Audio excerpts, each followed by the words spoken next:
check cho một chị Quảng Yên nào. Tờ sưởng đồ số 15, số tựa 117. Ồ, số cũ rồi.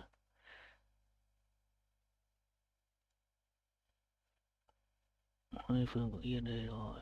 Yên độ. Phương Quảng Yên à.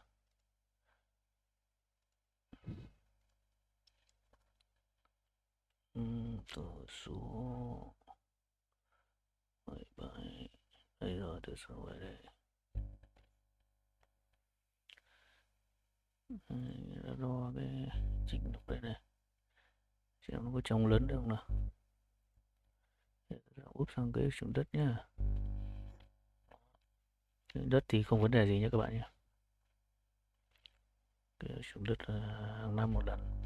Rất đẹp. Rồi sang cái chung nhá. Ôi rồi ôi. Cái chung vào đường rồi chị ơi. Cái chung vào đường là 24 mét. Sau này định hướng quy hoạch trung tầm nhìn 2040 này vào là đường 20. Ôi đất đẹp quá mà này vào đường rồi. Chúng ta xem sang phân khu nha. Đó. Đây là phân khu phê duyệt năm 2018 này. Người ta đã định hướng mở đường ra đây này. Đấy, các bạn nhìn xem.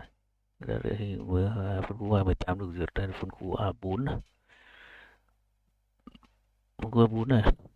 Người ta đã định dạ hướng lộ giới của đường nó mở rộng này. Khi mình ốp vào quy hoạch chung này cái là mình nhìn đấy. Đó. Định hướng chuẩn chưa? Phân khu A của Quảng Yên này chưa được duyệt nhá. Đây là phân khu duyệt năm 2018, người ta đã ốp vào và quầy quy hoạch chung vừa duyệt năm tầm nhìn 2040 là 2023 là đã update vào này, chuẩn luôn này. Đấy, cho nên là anh chị và các bạn là đầu tư rất là quan trọng là cái việc rất nhiều lớp này mới ra được. Đấy, như các bạn xem kế hoạch sử dụng đất đấy, không có vấn đề gì đâu. Cái sử dụng đất luôn luôn đi sau cái thằng quy hoạch chung của xây dựng. Cái sử dụng đất chỉ là tham khảo thôi nhé các anh chị em này. Cứ xem cái trên mạng này, nhìn đấy này, mua là chết dở này. Cập nhật những quy hoạch mới nhất mới ra được.